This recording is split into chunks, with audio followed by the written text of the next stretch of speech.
अस्सलाम वालेकुम। जैसा कि मैंने पिछली वीडियो से बताया था कि जब किसी मरीज़ को पहली एंटी डिप्रेसेंट दवा से फ़ायदा ना हुआ हो, तो एक ऑप्शन ये होता है कि उसको हम 2 एंटी डिप्रेसेंट मिला के दें।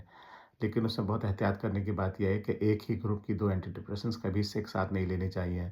उनसे साइड इफ़ेक्ट्स होने का यानी मुज़र असरात होने का ख़तरा बहुत बढ़ जाता है, लेकिन इसका कोई एविडेंस नहीं है कि उससे फ़ायदा बढ़ता हो। ये कहने की ज़रूरत इसलिए पेश आई कि फ़ेसबुक पे बहुत सारे लोग मुझे अपनी दवाएँ लिख के भेजते हैं कि डॉक्टर साहब मैं ये दवा ले रहा हूँ।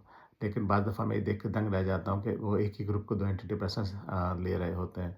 उसमें फिर बड़ी मुश्किल ये होती है कि आपने जो मरीज़ देखा ना हो, आप उसके इलाज के बारे में उसके डॉक्टर पे तनकीद नहीं करना चाहते क्योंकि आपको ज़ाहिर है पूरी हिस्ट्री नहीं पता होती। आप सोचते हैं शायद कोई ऐसी बात हो जो उसको पता हो और मुझे ना पता हो। लेकिन दूसरी तरफ बात चीज़ें जो हैं वो प्रैक्टिस से 100% ये है कि मतलब कहीं भी अक्सर वो नहीं होती सही।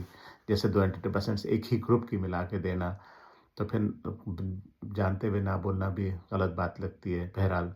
तो इसलिए मैंने सोचा कि आपको बता दूं कि एंटी डिप्रेसेंट दवाइयों के ग्रुप कौन-कौन से होते हैं और उनके कौन-कौन सी दवाएँ किस ग्रुप में आती हैं, ताकि आप खुद ये देख सकें कि आप एक ही ग्रुप की 2 दवाएँ तो नहीं ले रहे।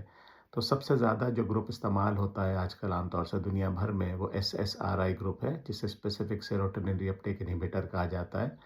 उसमें जो दवाएँ आती हैं वो हैं फ्लुओक्सिटीन है, सिटालोप्रेम है, एसिटालोप्रेम है, सर्ट्रालीन है, पेरोक्सिटीन है एंड फ्लुओक्सामीन है। उसके अलावा एक ग्रुप जो है जो पहले इस्तेमाल होता था, ज़्यादा आजकल कम इस्तेमाल होता है, वो है ट्राइसाइक्लिक एंटी डिप्रेसेंट ग्रुप, जिनको टीसीएस भी कहते हैं मुख्तसरन। उसमें आती हैं एमिट्रिप्टिलिन, इमिप्रामीन, नॉरट्रिप्टिलिन, क्लोमिप्रामीन। फिर उसके बाद जो है एक ग्रुप जो आज कल काफ़ी इस्तेमाल होता है, वो एसएनआरआई है, सेरोटोनिन नॉरएड्रेनालिन रीअपटेक इन्हिबिटर। इसमें आती हैं वेनलाफैक्सिन और ड्यूलॉक्सिटीन। उसके बाद जो है और भी दवाएँ हैं जैसे मिर्टाज़ेपिन है, लेकिन वो अपने ग्रुप में एक ही दवा है। और दूसरे ये वो फिर मोनोअमीन ऑक्सीडेज़ इन्हिबिटर्स हैं, जिसमें जो है आइसोकार्बोक्सिलेट वगैरह आती हैं, लेकिन वो आजकल बहुत कम इस्तेमाल होती हैं, तो इसलिए उसके बारे में इतनी तफ़सील मैं नहीं बताऊँगा।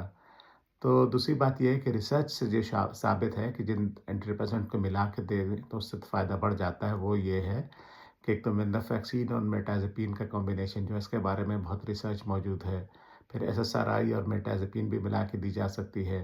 फिर एसएसआरआई के साथ ब्यूप्रोपियोन भी मिला के दी जा सकती है। तो ये सब बताने का मकसद आपको ये नहीं होता कि आप खुद जो है ना बाज़ार से दवा ख़रीद के खाना शुरू कर दें और अपना इलाज शुरू कर दें, बल्कि बताना ये मकसद होता है कि क्या काम नहीं करने के, क्या सेफ़ है, क्या सेफ़ नहीं है। सुनने का बहुत शुक्रिया। अस्सलाम वालेकुम।